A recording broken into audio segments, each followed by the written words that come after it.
ತಿರುಚಿಟ್ರಂಬಲಂ ಓಂ ಶಿವಾ ತಿರುಚಿಟ್ರಂಬಲಂ.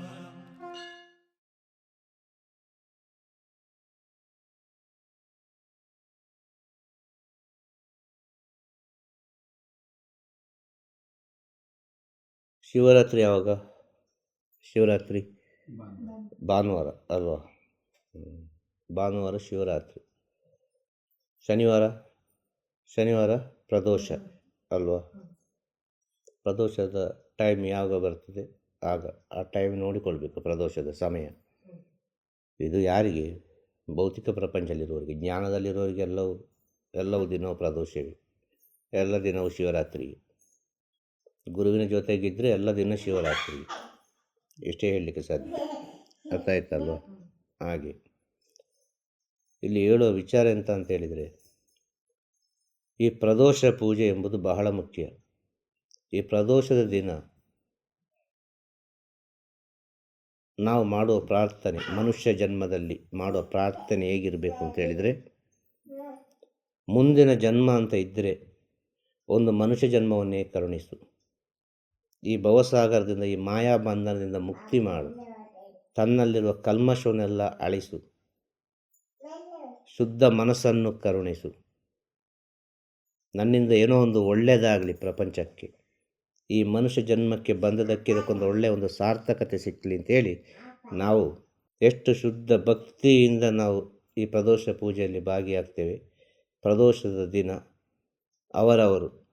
ಅವರವರ ಮನೆಯ ಹತ್ರ ಅಲ್ಲಿ ಎಲ್ಲಿಯೋ ಒಂದು ಶಿವನ ದೇವಸ್ಥಾನ ಇದ್ದರೆ ಅಲ್ಲಿಗೆ ಹೋಗಿಕೊಂಡು ಆ ಪ್ರದೋಷ ಪೂಜೆಯಲ್ಲಿ ಭಾಗಿಯಾದರೆ ಅವರಿಗೆ ಮುಂದಿನ ಜನ್ಮಕ್ಕೂ ಈಗಿನ ಜನ್ಮದಲ್ಲಿರುವ ಅನೇಕ ಅಡೆತಡೆಗಳಿಗೆ ಒಂದು ಒಳ್ಳೆಯ ಒಂದು ದಾರಿ ಸಿಗ್ತದೆ. ಅದು ಅವರವರ ಶುದ್ಧ ಭಕ್ತಿಯಲ್ಲಿರೋದು. ಹೇಳೋದರ್ಥ ಆಯಿತಾ? ಒಂದು ಜನ್ಮಕ್ಕೆ ಬರಬೇಕು ಅಂತ ಹೇಳಿದರೆ ಜನ್ಮದ ಪಾಪವನ್ನು ಕಳಿಬೇಕು. ಒಂದು ಜನ್ಮಕ್ಕೆ ಬರಬೇಕು ಅಂದರೆ ಹಿಂದಿನ ಜನ್ಮದಲ್ಲಿ ಮಾಡಿದ ಪಾಪವನ್ನು ಕಳಿಬೇಕು. ಹಿಂದಿನ ಜನ್ಮದಲ್ಲಿ ಮಾಡಿದ ಪಾಪವನ್ನು ಕಳೀಲಿಕ್ಕೆ ಈ ಜನ್ಮ. ಹೇಳೋದರ್ಥ ಆಯ್ತಾ? ಹಿಂದಿನ ಜನ್ಮದಲ್ಲಿ ಮಾಡಿದ ಪುಣ್ಯವನ್ನು ಅನುಭವಿಸಲಿಕ್ಕೆ ಈ ಜನ್ಮ. ಎಲ್ಲವೂ ಹಿಂದಿನ ಜನ್ಮದಿಂದ ಬಂದದ್ದು. ಎಲ್ಲ ಈ ಜನ್ಮದಲ್ಲಿ ನಮಗೆ ಸಿಕ್ಕಲಿಲ್ಲ. ಎಲ್ಲ ವಿಚಾರ ನಾವು ಈ ಜನ್ಮದ ವಿಷಯವನ್ನು ಅನುಭವಿಸ್ತಾ ಇಲ್ಲ. ನಾವೆಲ್ಲ ಅನುಭವಿಸ್ತಿರುವುದು ಹಿಂದಿನ ಜನ್ಮದಲ್ಲಿ ಮಾಡಿದ ಎಲ್ಲ ವಿಚಾರಗಳನ್ನು ಅದು ಪರಿಪೂರ್ಣ ಮಾಡಲಿಕ್ಕೆ ಈ ಮನುಷ್ಯ ಜನ್ಮ ನಮಗೆ ಸಿಕ್ಕಿದ್ದು.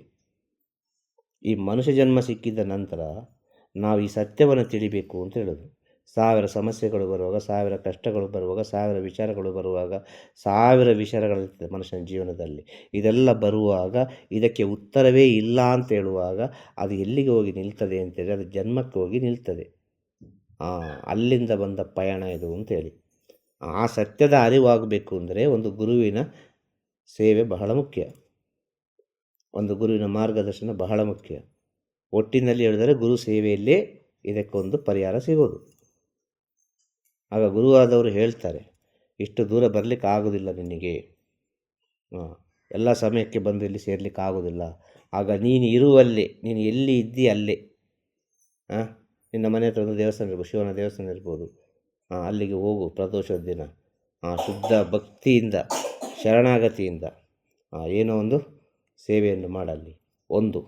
ಎರಡನೇದು, ದೇವಸ್ಥಾನಕ್ಕೆ ಹೋಗ್ಲಿಕ್ಕೆ ಆಗೋದಿಲ್ಲ ಅಂತ ಹೇಳುವಾಗ ನಮ್ಮ ಮನೆ ಹತ್ತಿರ ಯಾವುದಾದ್ರೂ ಒಂದು ಸಸಿಗಳಿದ್ದರೆ ಆ ಸಸಿಗೆ ಸ್ವಲ್ಪ ಒಂದು ಪೂಜ್ಯನೀಯ ಭಾವನೆಯಿಂದ ಅದರಲ್ಲಿ ಭಗವಂತ ಇದ್ದಾನೆ, ಸಾಕ್ಷಾತ್ ಶಿವನೇ ಇದ್ದಾನೆ ಅಂತ ತಿಳಿಯಿರಿ. ಒಂದು ಅಶ್ವತ್ಥ ಮರ ಇದ್ದರೂ ಸರಿ, ಒಂದು ಔದುಂಬರ ವೃಕ್ಷ ಇದ್ದರೂ ಸರಿ, ಅಲ್ಲ ಯಾವುದೂ ಸಸಿ ಆದರೂ ಸರಿ. ಅರ್ಥ ಆಯ್ತಲ್ವ? ದೈವಿಕ ಸ್ಥಿತಿಗೆ ಸಂಬಂಧಪಟ್ಟ ಗಿಡ ಮರಗಳಲ್ಲಿ ಇರ್ತದೆ, ಇದೆಲ್ಲರಿಗೂ ಗೊತ್ತಿರೋ ವಿಚಾರ. ಒಂದು ಬೇವಿನ ಗಿಡ ಇರ್ಬೋದು, ಒಂದು ಎಕ್ಕೆ ಗಿಡ ಇರ್ಬೋದು, ಒಂದು ಬೇವಿನ ಮರ ಇರ್ಬೋದು, ಅಲ್ಲೊಂದು ತೆಂಗಿನ ಮರ ಇರ್ಬೋದು, ಯಾವುದೋ ಒಂದು ಮಾವಿನ ಮರ ಇರ್ಬೋದು, ಏನಿಲ್ವಾ ಒಂದು ಹುಲ್ಲು ಆದರೂ ಇರ್ಬೋದು. ಅಲ್ಲಿ ಸ್ವಲ್ಪ ನೀರನ್ನು ತೆಗೆದಲ್ಲಿ ಹಾಕಿ. ಹೇಗೆ ಹಾಕಬೇಕು? ಒಳ್ಳೆಯ ಪ್ರೀತಿಯಿಂದ. ಅರ್ಥ ಆಯ್ತಾ? ಒಳ್ಳೆಯ ಪ್ರೀತಿಯಿಂದ, ಭಕ್ತಿಯಿಂದ, ಶರಣಾಗತಿಯಿಂದ ಒಂದು ಕಳಶದಲ್ಲಿ ತೀರ್ಥವನ್ನು ಇಟ್ಟುಕೊಂಡು ಪ್ರಾರ್ಥನೆ ಮಾಡಿ ನಮ್ಮ ಕಷ್ಟಗಳನ್ನು ಹೇಳಿ ಆ ಸಸಿಗಳಿಗೆ ಹಾಕಿಬಿಡಿ. ದೇವಸ್ಥಾನಕ್ಕೆ ಹೋಗ್ಲಿಕ್ಕೆ ಆಗೋದಿಲ್ಲ, ಸಮಯ ಇಲ್ಲ ಅಂತ ಹೇಳಿದರೆ ಭಗವಂತ ಎಲ್ಲ ಕಡೆ ಇದ್ದಾನೆ. ಅರ್ಥ ಆಯ್ತಾ? ಮಗು ಕರಿತೇವೆ ನೋಡು ಅಮ್ಮ ಅಮ್ಮ ಅಂತೇಳಿ, ಹಾಗೆ ಕರೀಲಿಕ್ಕೆ ಕಲಿಬೇಕು. ಭಗವಂತ ನಮ್ಮ ಹತ್ರ ಮಾತಾಡಬೇಕು ಅಂತೇಳಿದರೆ ತಾಯಿ ಮಗುವಿನಾಗಿರಬೇಕು ಅಂತ ಹೇಳೋದು ನಾವು ಮತ್ತು ಭಗವಂತ. ಆ ಮಕ್ಕಳು ಏನೋ ಒಂದು ಹೇಳ್ತಾ ಇರ್ತಾರೆ, ಆಗ ಆಗ ಕ್ಯಾಂಕು ಅದು ಇದು ಅಂತ. ಆಗ ಅಮ್ಮನ ಗಮನ ಎಲ್ಲ ಎಲ್ಲಿರ್ತದೆ? ಆ ಮಗುವಿನ ಮೇಲೆ ಇರ್ತದೆ. ಯಾಕೆ? ಆ ಮಗುಗೆ ಏನು ಗೊತ್ತಿಲ್ಲ ಅಂತ, ಅದು ಮಗು ಅಂತೇಳಿ ಅಲ್ವಾ? ಹಾಗೆ ನಾವು ಭಗವಂತನ ಹತ್ರ ಮಗುವಾಗಲಿ ಕಲಿಬೇಕು. ಭಗವಂತನ ಹತ್ರ ನಾವು ಮಗುವಾದರೆ ನಾವು ಈ ಪ್ರಪಂಚಕ್ಕೆ ಮಗುವಾಗ್ತೇವೆ, ಪ್ರಪಂಚಕ್ಕೆ ನಾವು ಮಗುವಾಗ್ತೇವೆ. ಹಾಗೆ ಪ್ರಪಂಚಕ್ಕೆ ಮಗುವಾದವರು ಯೋಗಿ ರಾಮ್ ಸುರತ್ ಕುಮಾರ್. ಅವರು ಆಗಾಗ ಹೇಳ್ತಾ ಇರ್ತಾರೆ, ಐ ಆಮ್ ಗಾಡ್ ಚೈಲ್ಡ್ ಅಂತ. ಅವರು ಇಂಗ್ಲೀಷ್ ಮಾತಾಡೋರು, ಸತ್ಯ ಹೇಳೋದು ವಿಷಯ. ಅರ್ಥ ಆಗ್ತದಾ? ಇದನ್ನು ನಾವು ಸ್ವಲ್ಪ ಸೂಕ್ಷ್ಮವಾಗಿ ಅರ್ಥ ಮಾಡಿಕೊಳ್ಬೇಕು ಅಂತ ಹೇಳೋದು. ಪ್ರತಿಯೊಂದು ವಿಚಾರವನ್ನು ಅದನ್ನು ನಾವು ಅರ್ಥ ಮಾಡಿಕೊಳ್ಳುವಾಗ ಎಲ್ಲದಕ್ಕೂ ಒಂದು ಉತ್ತರ ಸಿಗ್ತದೆ. ಪ್ರದೋಷ ಎಂಬುದು ಅಷ್ಟು ಮುಖ್ಯ. ಈ ಪ್ರದೋಷದಿಂದ ಸಿಗುವ ಪುಣ್ಯದ ಫಲಗಳು ಅಷ್ಟಿಷ್ಟಲ್ಲ, ಅಷ್ಟು ವಿಚಾರ ಸಿಗ್ತದೆ ಈ ಪ್ರದೋಷದಲ್ಲಿ. ಅದು ಅವರವರ ಶುದ್ಧ ಭಕ್ತಿಗೆ ಬಿಟ್ಟದ್ದು. ಪ್ರದೋಷ ಆದ ನಂತರ ಬರೋದು ಶಿವರಾತ್ರಿ, ಮಾಸ ಶಿವರಾತ್ರಿ. ಆ ಶಿವರಾತ್ರಿ ಅಂದರೆ ಏನು? ಇದನ್ನು ನಾವು ಸ್ವಲ್ಪ ಅರ್ಥ ಮಾಡಿಕೊಳ್ಬೇಕು. ಆ ಶಿವರಾತ್ರಿ ಅಂದರೆ ಏನು ಅಂತ ಹೇಳಿದರೆ, ಎರಡು ಶಕ್ತಿಗಳು ಒಂದಾಗುವ ದಿನ. ಆ ಎರಡು ಶಕ್ತಿಗಳು ಒಂದಾದರೆ ಅದು ಪ್ರಪಂಚಕ್ಕೆ ಏನದು ದಾರಿದೀಪ ಆಗೋದು. ಎರಡು ಶಕ್ತಿಗಳು ಒಂದಾಗೋದಂದರೆ ಹೇಗೆ? ಆ ಸೃಷ್ಟಿಯಲ್ಲಿ ತಗೊಂಡ್ರೆ ಒಂದು ಗಂಡು ಹೆಣ್ಣು ಅಂತ ಹೇಳ್ಬೋದು. ಆ ಸೃಷ್ಟಿಯ ನಿಯಮದ ಪ್ರಕಾರ ಶಿವಪಾರ್ವತಿಗೆ ಮದುವೆಯ ದಿನ ಅಂತ ಹೇಳಿದರು. ಯಾವುದು? ಶಿವರಾತ್ರಿ. ಇದು ಎಲ್ಲರಿಗೂ ಅರ್ಥ ಆಗಲಿ ಅಂತ ಹೇಳಿದರು ಅಲ್ಲ. ಈ ಕಾಸ್ಮಿಕ್ ಎನರ್ಜಿ ಎಂಬುದಿದೆ, ಸೃಷ್ಟಿಗೆ ಮೂಲವಾದ ಒಂದು ಎನರ್ಜಿ ಇದೆ, ಎರಡು ಎನರ್ಜಿ. ಅರ್ಥಾಯ್ತಲ್ಲ? ಆ ಎನರ್ಜಿಗೆ ಹೆಸರೇ ಶಿವಶಕ್ತಿ ಅಂತೇಳಿ. ನಮ್ಮ ಋಷಿಮುನಿಗಳಿಟ್ಟ ಹೆಸರ ಎನರ್ಜಿಗೆ ಶಿವಶಕ್ತಿ ಅಂತೇಳಿ. ಆದ ಕಾರಣ ಶಿವನನ್ನು ಬಿಟ್ಟು ಶಕ್ತಿ ಇಲ್ಲ, ಶಕ್ತಿಯನ್ನು ಬಿಟ್ಟು ಶಿವನಿಲ್ಲ ಅಂತ ಹೇಳಿ, ಅದು ಸೂಕ್ಷ್ಮದಲ್ಲೇ ಅತಿ ಸೂಕ್ಷ್ಮವಾಗಿ, ಶೂನ್ಯದಲ್ಲಿ ಅತಿ ಶೂನ್ಯವಾಗಿರುವಂಥ ವಿಚಾರ ಈ ಶಿವಶಕ್ತಿ. ಅದು ಕಣ್ಣಿಗೆ ಕಾಣುವುದಿಲ್ಲ, ಅದು ಕೇವಲ ಅನುಭವಿಸುವುದು ಮಾತ್ರ. ಅವರವರ ಅನುಭವವನ್ನು ಅನೇಕ ರೀತಿಯಲ್ಲಿ ವರ್ಣನೆ ಮಾಡಿ ಹೇಳಿದ್ದಾರೆ ಅಷ್ಟೇ. ಅದು ಕಣ್ಣಿಗೆ ಕಾಣುವುದಿಲ್ಲ. ಯಾವುದು? ಈ ಶಿವಶಕ್ತಿ ಅಷ್ಟು ಸೂಕ್ಷ್ಮ ಅದು. ಆಗ ಶಿವಶಕ್ತಿ ಎಲ್ಲಿ ಇತ್ತು ಗೊತ್ತಾ? ಅಮಾವಾಸ್ಯೆಯ ಹಿಂದೆ ಇತ್ತು. ಅಮಾವಾಸ್ಯೆ ಅಂದರೆ ಶೂನ್ಯ, ಕತ್ತಲು. ಆಗ ಕತ್ತಲಿನ ಒಳಗೆ, ಶೂನ್ಯದ ಒಳಗಿರುವುದು ಶಿವಶಕ್ತಿ. ಶೂನ್ಯದ ಒಳಗಿರುವುದು ಶಿವಶಕ್ತಿ. ಆ ಶಿವಶಕ್ತಿಯಲ್ಲಿ ಒಂದಾಗುವಾಗ, ಶೂನ್ಯದಿಂದ ಹೊರಗೆ ಬರುವಾಗ ಬೆಳಕಾಯಿತು, ಬ್ರಹ್ಮಾಂಡ ಸೃಷ್ಟಿಯಾಯಿತು. ಆಗ ಈ ಬ್ರಹ್ಮಾಂಡದ ಸೃಷ್ಟಿಗೆ ಮೂಲ ಕಾರಣ ಯಾರು ಅಂತ ಹೇಳಿದರೆ ಈ ಶಿವಶಕ್ತಿ. ಈ ಎರಡು ಎನರ್ಜಿ ಹೇಳ್ದಾಯ್ತಲ್ಲ. ಈ ಎರಡು ಎನರ್ಜಿ ಏನು? ಶಿ ಅಂದರೆ ನೀರು, ವಾ ಅಂದರೆ ಗಾಳಿ. ಸೂಕ್ಷ್ಮದಲ್ಲಿ ಅತಿ ಸೂಕ್ಷ್ಮ, ಅತಿ ಸೂಕ್ಷ್ಮದಲ್ಲಿ ಹೋಗುವ ಕೂಡ ಈ ಮೂರು ವಿಷಯ ಇದ್ದೇ ಇರ್ತದೆ: ಅಗ್ನಿ, ವಾಯು, ಜಲ. ಈ ಎರಡು ಎನರ್ಜಿ ಒಂದಾದಾಗ ಈ ಎರಡು ಎನರ್ಜಿಯಲ್ಲಿ ಉಂಟಾದದ್ದು ಜ್ಯೋತಿ. ಯಾವುದು? ನೀರು ಮತ್ತು ಗಾಳಿ, ಜಲ ಮತ್ತು ವಾಯು ಎರಡು ಒಂದಾದಾಗ ಅದರಲ್ಲಿ ಉಂಟಾದದ್ದು ಜ್ಯೋತಿ ಸ್ವರೂಪ, ಪ್ರಪಂಚಕ್ಕೆ ಕಂಡದ್ದು. ಆದರೆ ಈ ನೀರಿನಲ್ಲಿ ಜ್ಯೋತಿ ಉಂಟು, ವಾಯುವಿನಲ್ಲಿ ಜ್ಯೋತಿ ಉಂಟು. ಹೇಳ್ದರ್ಥ ಆಗ್ತದಾ? ಜ್ಯೋತಿ ಇಲ್ಲದ, ಅಗ್ನಿ ಇಲ್ಲದ ಸ್ಥಿತಿ ಇಲ್ಲ. ಇದು ಮೂರನ್ನು ಮೂರು ಬಿಟ್ಟಿಲ್ಲ. ಅಗ್ನಿ, ವಾಯು, ಜಲ ಇದು ಮೂರು ಒಂದೇ ಇರುವುದು, ಒಂದೇ ಸ್ಥಿತಿಯಲ್ಲಿರೋದು.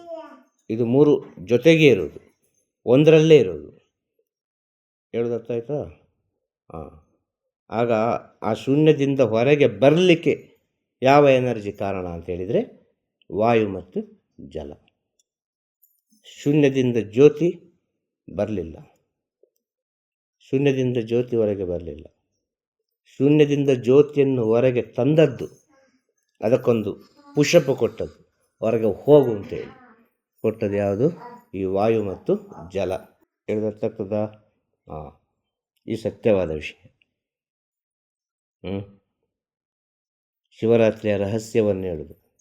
ಇದು ಹೇಗೆ ಶಿವರಾತ್ರಿಯನ್ನು ನಮ್ಮ ಋಷಿಮುನಿಗಳು ಇಷ್ಟೊಂದು ಸತ್ಯದ ಸ್ಥಿತಿಯಲ್ಲಿ ಪೂಜಿಸಿದರು, ಶಿವರಾತ್ರಿಯ ದಿನ ಅಂದರೆ ಏನು, ಅದರ ಸತ್ಯತೆ ಏನು ಅಂತೇಳಿ ಅಲ್ವಾ? ಅದರ ಸತ್ಯತೆ ಏನು ಅಂತೇಳಿ ಇದನ್ನು ನಾವು ಸ್ವಲ್ಪ ಸೂಕ್ಷ್ಮವಾಗಿ ಅರ್ಥ ಮಾಡಿಕೊಂಡ್ರೆ ಮಾತ್ರ ನಮಗೆ ಎಲ್ಲ ವಿಚಾರಗಳು ಅರ್ಥ ಆಗ್ತದೆ ಅಂತ ಹೇಳಿ. ಶಿವರಾತ್ರಿ ಅಂದರೆ ಏನು ಅಂತೇಳಿ, ಪ್ರದೋಷ ಅಂದರೆ ಏನು, ಅಮಾವಾಸ್ಯೆ ಅಂದರೆ ಏನು, ಅಮಾವಾಸ್ಯೆ ಆದ ನಂತರ ಚಂದ್ರ ಯಾಕೆ ಬೆಳೀತಾನೆ, ಇದು ಯಾಕೆ ಪ್ರಕೃತಿಯಲ್ಲಿ ಸಿಸ್ಟಮನ್ನು ಕೊಟ್ಟರು, ಇದನ್ನೆಲ್ಲ ನಾವು ಸ್ವಲ್ಪ ಸೂಕ್ಷ್ಮವಾಗಿ ಅರ್ಥ ಮಾಡಿಕೊಳ್ಳುವಾಗ ಎಲ್ಲದಕ್ಕೂ ಉತ್ತರ ಸಿಗೋದು. ಇದಕ್ಕೆಲ್ಲ ಉತ್ತರ ಸಿಗಬೇಕಾದ್ರೆ ಗುರುವಿನ ಸೇವೆಯನ್ನು ಮಾಡ್ತಾ ಹೋಗಬೇಕು. ಆ ಗುರುವಿನ ಸೇವೆಯಲ್ಲಿ ಇದೆಲ್ಲ ಒಂದೊಂದೊಂದೊಂದೊಂದು ಆಯಾ ಸಮಯಕ್ಕೆ ತಕ್ಕವಾಗಿ ಆಯಾ ಜ್ಞಾನ ಸಿಗ್ತದೆ. ಯಾರಿಗೆ ಸಿಗ್ತದೆ ಅಂತ ಹೇಳಲಿಕ್ಕೆ ಸಾಧ್ಯ ಇಲ್ಲ. ಕಣ್ಣ ಮುಂದೆ ಯಾರು ಇರ್ತಾನೆ ಅವನಿಗೆ ಸಿಗ್ತದೆ. ಕಣ್ಣ ಮುಂದೆ ಸಿಗುವ ವಿಚಾರವನ್ನು ಈಗೆಲ್ಲ ಹಿಡಿದಿಟ್ಟುಕೊಳ್ತಾರೆ. ಹಿಂದಿನ ಕಾಲದಲ್ಲಿ ಹಿಡಿದಿಟ್ಟುಕೊಳ್ತೆಲ್ಲ ಆಯಿತು. ಹಿಂದಿನ ಕಾಲದಲ್ಲಿ ಕಷ್ಟಪಟ್ಟು ಅದನ್ನು ಬರೆದು ಗೆದ್ದು ಗ್ರಂಥ ಮಾಡ್ತಿದ್ರು. ಈಗಿನ ಕಾಲದಲ್ಲಿ ಅದೆಲ್ಲ ಇಲ್ಲ. ಈಗಿನ ಕಾಲದಲ್ಲಿ ಅದು ರೆಕಾರ್ಡ್ ಉಂಟು.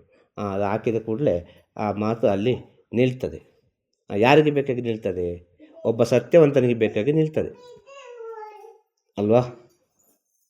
ಒಬ್ಬ ಸತ್ಯವಂತನಿಗೆ ಬೇಕಾಗಿ ನಿಲ್ತದೆ ವಿಚಾರ.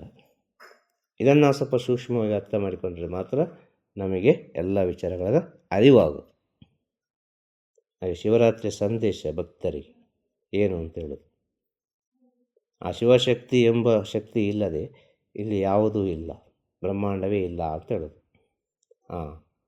ಈ ಶಿವರಾತ್ರಿ ಅಂದರೆ ಏನು, ಅವನು ಹೇಗೆ ಅರ್ಥ ಮಾಡಿಕೊಳ್ಳೋದು ಅಂತ ಹೇಳಿದರೆ, ಆ ಶಿವಶಕ್ತಿ ಎಂಬ ಎನರ್ಜಿ ನಮ್ಮ ಒಳಗೂ ಉಂಟು.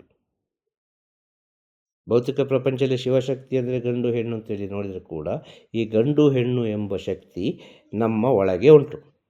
ನಮ್ಮ ಒಳಗೆ ಯಾವಾಗ ಈ ಗಂಡು ಹೆಣ್ಣು ಎಂಬ ಶಕ್ತಿ ಒಂದಾಗ್ತದೋ ಆವಾಗ ಈ ಶಿವರಾತ್ರಿ ಅಂದರೆ ಏನು ಅಂತೇಳಿ ಅರ್ಥ ಆಗೋದು. ಆವಾಗ ಇಡೀ ಬ್ರಹ್ಮಾಂಡದ ರಹಸ್ಯವೇ ತಿಳಿಯುವುದು. ನಮ್ಮ ಒಳಗಿರುವ ಗಂಡು ಹೆಣ್ಣು ಎಂಬುವ ಶಕ್ತಿ ಒಂದಾಗಿ ಬಿಟ್ಟರೆ ನಮ್ಮ ಒಳಗೆ ಕುಂಡಲಿನಿ ಶಕ್ತಿ ಎಂಬುದು ತನ್ನಿಂತಾನಾಗಿ ಜಾಗೃತಿ ಆಗೋದು.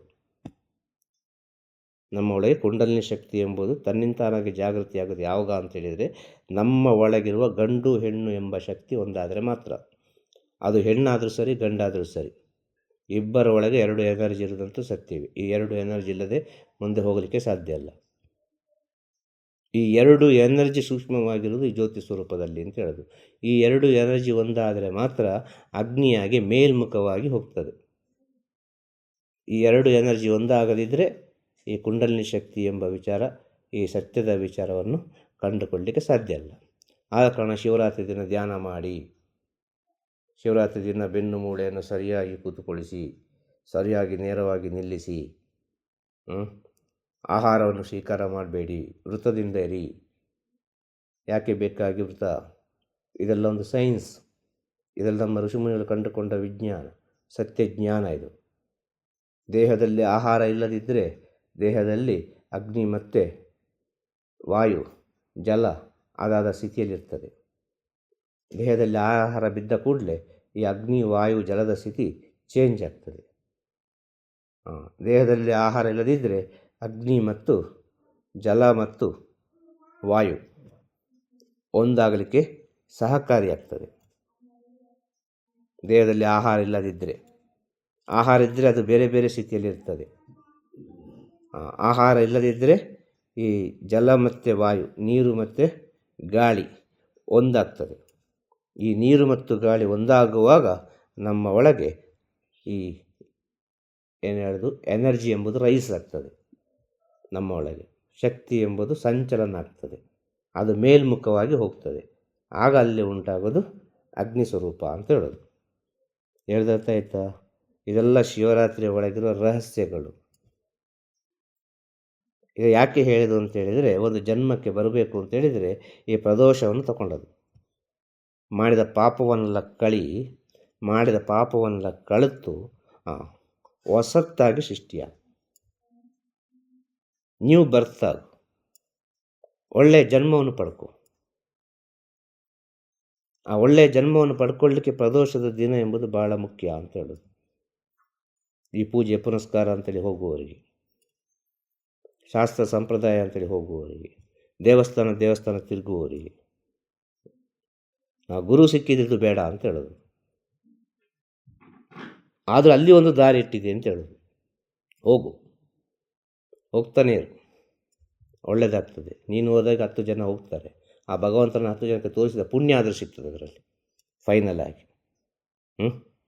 ಆ ದೇವರು ಅಂತ ಹೇಳುವ ವಿಚಾರವನ್ನು 10 ಜನಕ್ಕೆ ನೀನು ತೋರಿಸಿ ಎಂಬ ಒಂದು ಪುಣ್ಯ ಆದರೂ ಸಿಗ್ತದೆ. ಹೋಗು, ಅದು ಕೂಡ ಒಳ್ಳೆಯದು, ಅದು ಕೂಡ ಜ್ಞಾನವೇ. ಎಲ್ಲದರಲ್ಲಿಯೂ ಜ್ಞಾನ ಉಂಟು ಅಂತ ಹೇಳೋದು. ಆಗ ಪ್ರದೋಷ ದಿನ ಎಲ್ಲೇ ಇದ್ದರೂ ಅಲ್ಲಿ ನಮ್ಮ ಭಕ್ತಾದಿಗಳು ಸತ್ಯವನ್ನು ತಿಳಿದವರು, ಗುರುವಿನ ಮಾತಿಗೊಂದು ಬೆಲೆ ಕೊಟ್ಟವರು, ಗುರುವಿನ ಮಾತನ್ನು ಹಿಂಬಾಲಿಸುವವರು, ಗುರುವಿನ ಮಾತೇ ವೇದವಾಕ್ಯ ಅಂತ ಹೇಳುವವರು. ಇಷ್ಟು ದೂರ ಬರುವ ಅವಶ್ಯಕತೆ ಇಲ್ಲ. ನೀವು ಇರುವ ಸ್ಥಳದಲ್ಲೇ ಆ ಸತ್ಯವನ್ನು ತಿಳಿಯಿರಿ. ನಿಮ್ಮ ಜನ್ಮಕ್ಕೊಂದು ಸಾರ್ಥಕತೆಯನ್ನು ಕಂಡುಕೊಳ್ಳಿ. ಆ ದಿನ ನೀವು ಮಾಡೋ ಪ್ರಾರ್ಥನೆ ಬಹಳ ಪವಿತ್ರವಾಗಿರ್ತದೆ. ಅಂದರೆ ಅಂಥ ಒಂದು ಎನರ್ಜಿ ಇರ್ತದೆ ಅಂತ ಹೇಳೋದು. ಈ ಭೂಮಂಡಲದಲ್ಲಿ ಆ ಪ್ರದೋಷದ ದಿನ ಅಂಥ ಒಂದು ಶಕ್ತಿ ಇರ್ತದೆ. ನಮ್ಮ ಮಾತನ್ನು ಬೇಗ ರಿಸೀವ್ ಮಾಡಿ ಹೊರಗೆ ಕಳಿಸುವಂಥ ಒಂದು ಚೈತನ್ಯ ಇರ್ತದೆ. ಇದೆಲ್ಲ ಸ್ವಲ್ಪ ಸೂಕ್ಷ್ಮ.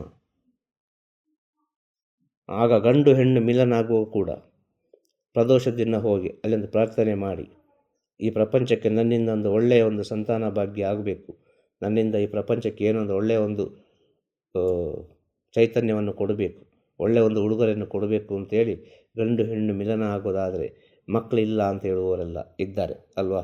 ಅದೆಷ್ಟೋ ದಿನ ಪೂಜೆ ಮಾಡಿ, ಅದೆಷ್ಟೋ ಮೆಡಿಕಲಿಗೆ ಹೋಗಿ ಮಕ್ಕಳಾಗಲಿಲ್ಲ ಅಂತೆಲ್ಲ ಹೇಳ್ತಾರಲ್ವ.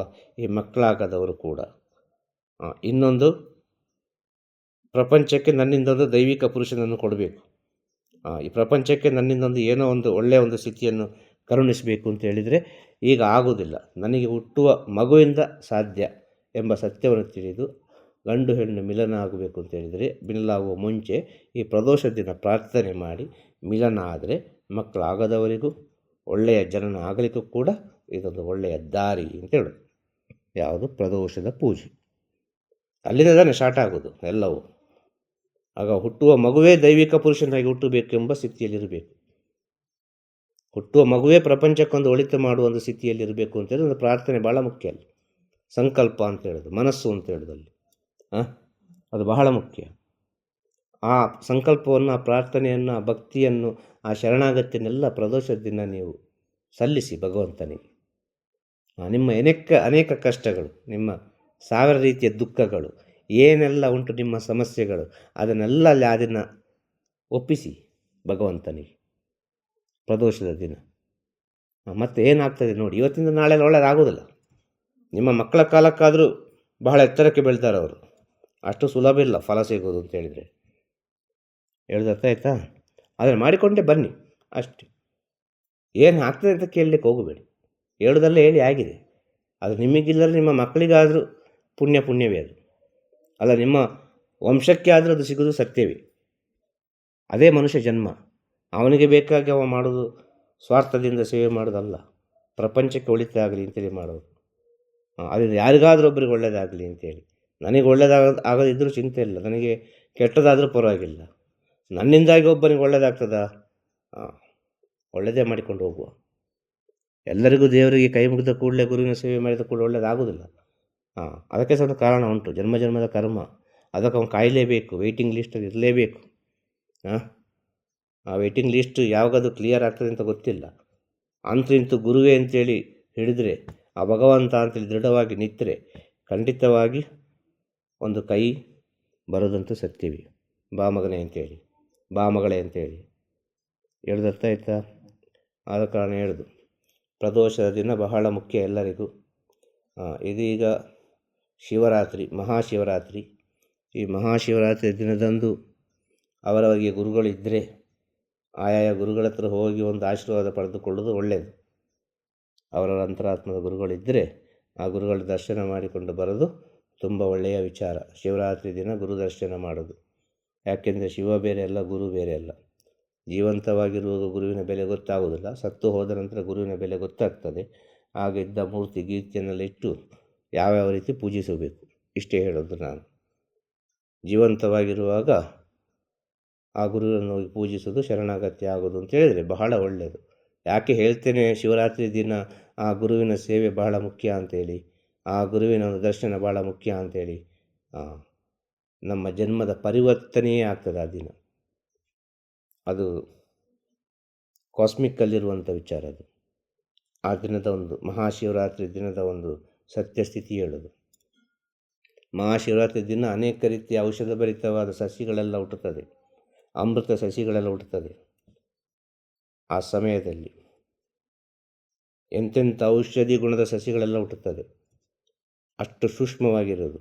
ಶಿವರಾತ್ರಿ ಮುಗಿಯುವಾಗ ಅದು ಸಹ ಮುಗೀತದೆ. ಆ ಎನರ್ಜಿ, ಆ ಒಂದು ಸತ್ಯವಾದ ಸ್ಥಿತಿಯನ್ನು ತಾವೆಲ್ಲರೂ ರಿಸೀವ್ ಮಾಡಬೇಕು ಅಂತೇಳಿ ನಮ್ಮ ಋಷಿಮುನಿಗಳು ಕಂಡುಕೊಂಡಂಥ ಸತ್ಯದ ಸ್ಥಿತಿಗಳಿದೆಲ್ಲ. ಶಿವರಾತ್ರಿ ಜಾಗರಣೆ ಯಾಕೆ ಅಂತೇಳಿ, ಅದರಲ್ಲಿ ಏನೆಲ್ಲ ಆಗ್ತದೆ ಅಂತೇಳಿ. ನಿಮ್ಮ ಜೀವನದ ದಾರಿಯೇ ಚೇಂಜ್ ಆಗ್ಬೋದು. ನೀವು ಏನನ್ನು ಹುಡುಕುತ್ತೀರಿ ಅದು ನಿಮಗೆ ಆ ದಿನ ಸಿಕ್ಕಬಹುದು. ಡೆಫಿನೆಟ್ಟಾಗಿ ಅದಕ್ಕಾದ ಒಂದು ದಾರಿ ಸಿಕ್ಕಬಹುದು. ಹೇಳೋದು ಅರ್ಥ ಆಯ್ತಾ? ಆದ ಕಾರಣ ಹೇಳೋದು ಎಲ್ಲ ಭಕ್ತಾದಿಗಳಿಗೂ ಶಿವರಾತ್ರಿಯ ಶುಭ ಆಶೀರ್ವಾದ. ಗೋಪಾಲಪುರ ಶ್ರೀ ಗುರುಮನೆಯಿಂದ ಹೇಳೋದು ಅರ್ಥ ಆಯ್ತಾ? ಇದನ್ನು ಯಾವ್ಯಾವ ರೀತಿ ಉಳಿಸ್ತಾರೆ, ಯಾವ ರೀತಿ ಬೆಳೆಸ್ತಾರೆ, ಯಾವ ರೀತಿ ಅಳಿಸ್ತಾರೆ ಅವರವರಿಗೆ ಬಿಟ್ಟ ವಿಚಾರ. ಒಟ್ಟಿನಲ್ಲಿ ಹೇಳಿದರೆ ಗುರುದೇವರ ಶುಭ ಆಶೀರ್ವಾದ, ಬೇರೇನು ಹೇಳಲಿಕ್ಕೆ ಸಾಧ್ಯ ಇಲ್ಲ. ತಿರುಚಿಟ್ರಂಬಲಂ. ಗುರುವೇ ಶರಣಂ. ನಮಃ ಶಿವಾಯ. ನಮಃ ಶಿವಾಯ. ನಮಃ ಶಿವಾಯ.